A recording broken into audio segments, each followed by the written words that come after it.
2024 recap! I can't believe another year has already gone by. And in today's video, I'll be covering best train catches of 2024, iconic events, and updates for this year. And thank you for all of the support in 2024.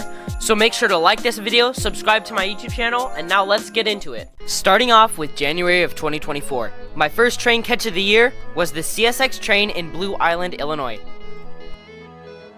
Okay, I don't really know why, but this is probably one of my best winter train catches of the whole year. With this Rock Island local train, I get a lot of Canadian vibes with it. Definitely because of the XC and zebra paint trailing. Heading down south now to Florida, the action did not disappoint. If you haven't railfanned in Florida, you need to. The action isn't as good as in Chicago, but still, it's better than you would expect. Moving on to February, the action gets even better. On the 3rd, I railfanned in 3 locations that day, and it was definitely worth it. I just realized I went to Blue Island a lot in February. I went there like 4 times. Anyway, on February 9th, I went to Harlem Avenue in Berwyn, Illinois, and there was some pretty good action over there. And on the 27th, I caught the largest hailstone that I have ever seen. No, for real, look at this thing. And then in March, I went to Dolton, Illinois to see a Canadian Pacific Maroon and Gray SD70 ACU, and also whatever this is. After that trip, my dad went over to the Tennessee Valley Railway Museum. With a few high-hood Jeeps and a steam locomotive, that must have been a pretty fun experience. Ooh, a CN wafer logo. To end off March, I went to the Ogilvy Transportation Center and saw what rail fans have called the Big Three.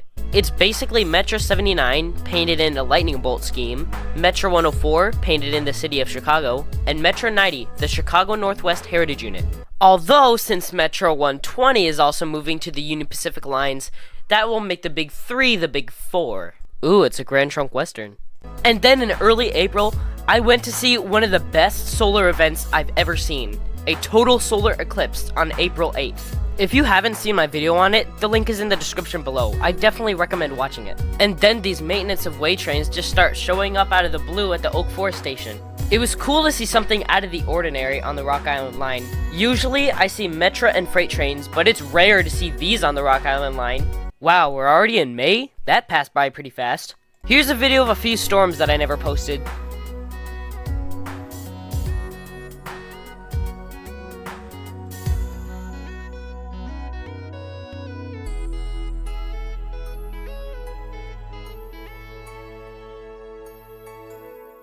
And then I had a great day at Franklin Park, Illinois. It was awesome to see Canadian Pacific's Empress locomotive with a few of my friends.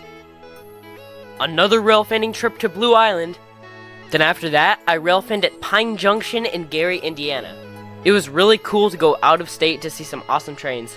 And then in June, I would go to see the Franklin Park Railroad Days on June 8th. Man, the 8s really do be hitting hard. Wow, that's a lot of Amtrak trains. Looks like I railfanned a lot of Amtrak in June. Also, that is not supposed to be there. And moving into July, here's some fireworks on the 4th of July. How patriotic.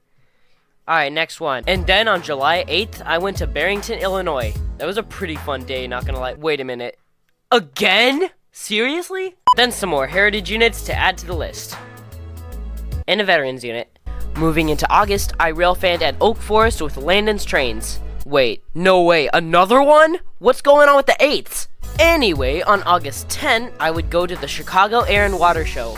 And I love going to that event every year. And if you haven't gone there yourself, I feel bad for you, you're kinda missing out. But they do perform every year, so you won't really miss out much. Oh wait, look. Wait, something's a little different here. What happened to my camera? Did I get a new one? No, actually, I just updated the settings. I basically went from using interlaced video to progressive video. And you gotta admit, the quality looks way better. And then I would railfan at Elmhurst, Illinois, on the Union Pacific West Metro line. Honestly, that place is a pretty good place to railfan. But an even better place to railfan is the Illinois Railway Museum. Guys, this place is incredible. There's all sorts of classic trains, and every single event they have, it's all definitely worth it. And then in September, I would go to one of the best train events of 2024. Railfanning at Rochelle Railroad Park on September 8th? Another 8? Bro, how does this keep happening? What's it gotta do with the 8s? Alright, anyways, the next day, I would rail fan at Blue Island and catch Big Boy 4014 again. How? Lucky catch, I suppose. Next, Downers Grove, Blue Island, LaGrange. Blue Island again, I had to. Whatever this is. Seriously, this was a very random catch. And I looked all over on Google Earth and I just could not find this location. On a more positive note, in October, I would go to Ogilvy Transportation Center again and see the Big 3. And in the same day, I would also go to Canal Street to see Metro 500, RTA, and Metro 405, the Milwaukee Road. And then I would go to the Lake Cook Road Metro Station and Glenview Metro Station on October 14th for my birthday bash and Railfanner Aviation's birthday bash. Then a short trip to Pine Junction to end off October. Yeah, October wasn't that much of an eventful month, but it was still a good month in my opinion. The next month, I would railfan in Homewood, Downers Grove, and Dalton. Pretty much all in the same week. Amtrak unveils their new route, and then Metro rolls out the best special interest unit of the entire year. Like, no joke, Metro knew what they were doing. And then on November 26th, I would go to see the Canadian Pacific Kansas City Holiday Train. Another really fun day to remember, but it's not so fun because the same day, this happened.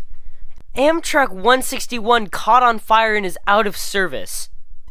What? And then I would go to Elmhurst in December. There wasn't much at that railfanning trip, but I'm still thankful I saw Metro 90 and Metro 147.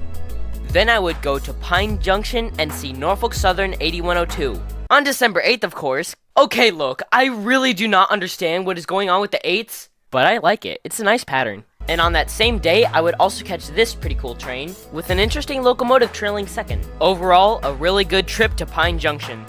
The day after that, I would just barely catch the actual Lorem rail grinder at one of my local stops. I really tried, guys. Then for a final railfanning trip of the year, I would go to the LaGrange Road Metro Station with some other railfans. Gotta hand it to them for being out in the cold, and especially for catching this awesome locomotive. And boom! We made it! It's Christmas now. The year is pretty much over, but still a great year to remember.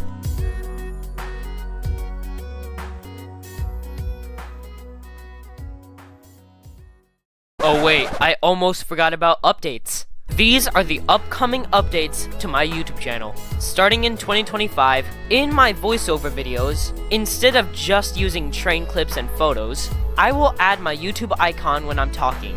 Actually, you know what? There, that's more like it. Next, every single one of my videos in 2025 will be premiered at a certain time. To go along with that, instead of editing my YouTube thumbnails on CapCut, I will edit them on Photoshop Lightroom. For example, here's the difference. And lastly, for my train catches, I will add a little description of the train at the beginning of each clip. It should look something like this. And that's it. That's the end of this video. If you haven't already, make sure to like and subscribe to my YouTube channel, share this video with all your friends, and keep on railfanning. See ya!